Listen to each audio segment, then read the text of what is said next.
We know that in this time, or in this dispensation of time, the reason why Jesus, the Lamb, was the only one worthy to unlock or to loosen or to open the seals then would be why? Because he was a faithful witness. He was a faithful witness, but what else? Time is about to... He was the only one who stepped out of eternity into time and back into eternity. You guys see that? Yeah.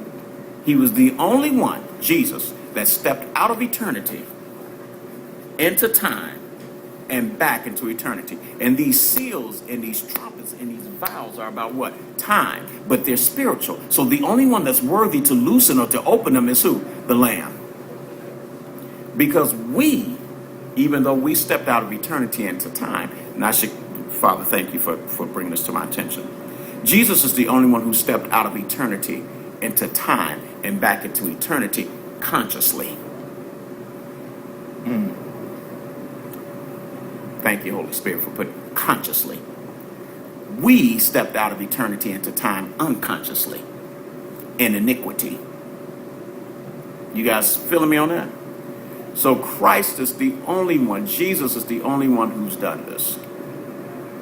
Who stepped out of eternity into time and back into eternity consciously. Can you speak to that last statement that you just made about us unconsciously entering? We unconsciously entered into time, meaning that we are eternal creatures. We were created before the foundations of the earth. But because of the fall. Because of the fall and everything else that has transpired, and because of how we had to come through here to get here, we lost consciousness of our eternal existence. Okay. You with me on this? Yeah. See, before you were formed in your mother's womb, the Father knew you. He created you. But see, we have no knowledge of that because now we're in this dispensation, this thing called time. But once we step back into eternity, we will have knowledge of it.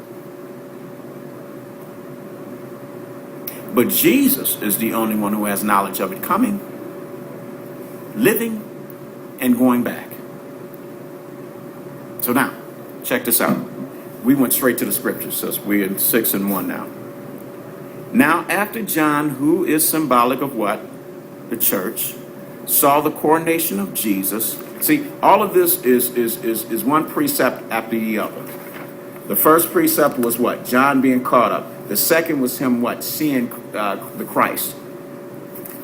The third was the addressing of Christ's addressing of his church. The reason why he's addressing his church because it's his body. It's part of him. Tell him, you better get it together. I got the two that's together, but you guys better blah, blah, blah. And then John witnessed what? This great coronation. Now, after John, who was symbolic of the church, saw the coronation of Jesus, he now gets to witness Jesus, the Lamb, open the seals of the scroll. Now, what I want you guys to understand is this is all spiritual, but yet it's natural. That's the reason why Jesus is able to open them. Why do I say that? Because this is transpiring what? In the heavens of the heavens, but yet these seals are about what? Time on the earth. Right? Now check this out.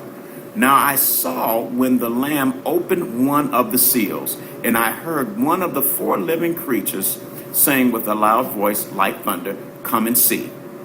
What's the meaning or symbolism of this?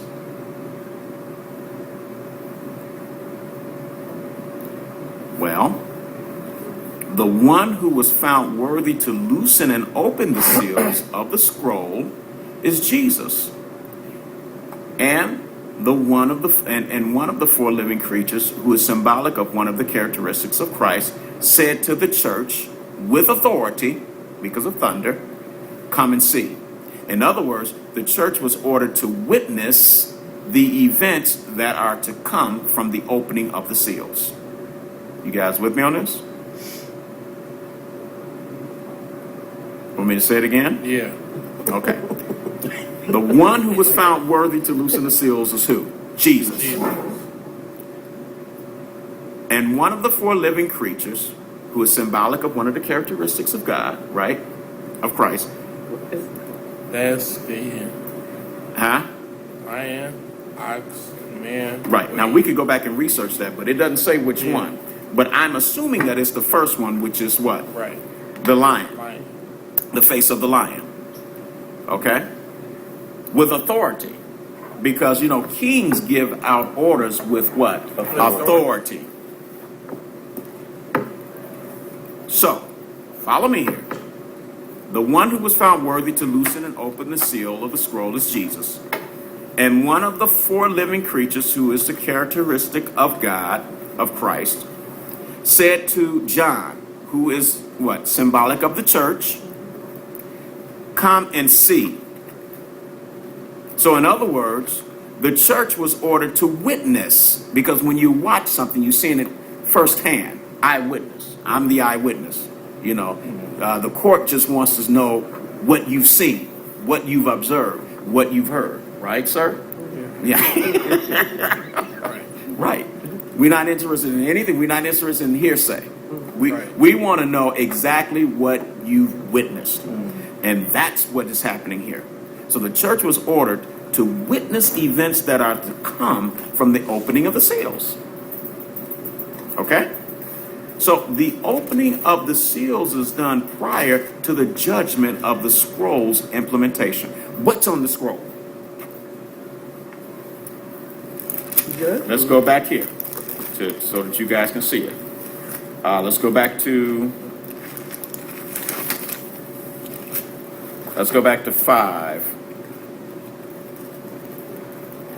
Let's go 5 when it says here, and I saw, this is John speaking, I saw on the right hand of him who sat on the throne a scroll written inside and on the back. So this scroll had something written on the inside of it, and it had something written on the back of it. So it was inside out. We talked about this last week, didn't we, Pastor Edie? You miss a week, you miss a lot. So the inside, so this scroll is really symbolic of our worship to God, because we're to worship Him from the inside out, not from the outside in. So on that scroll, written in the scroll, is redemption and judgment.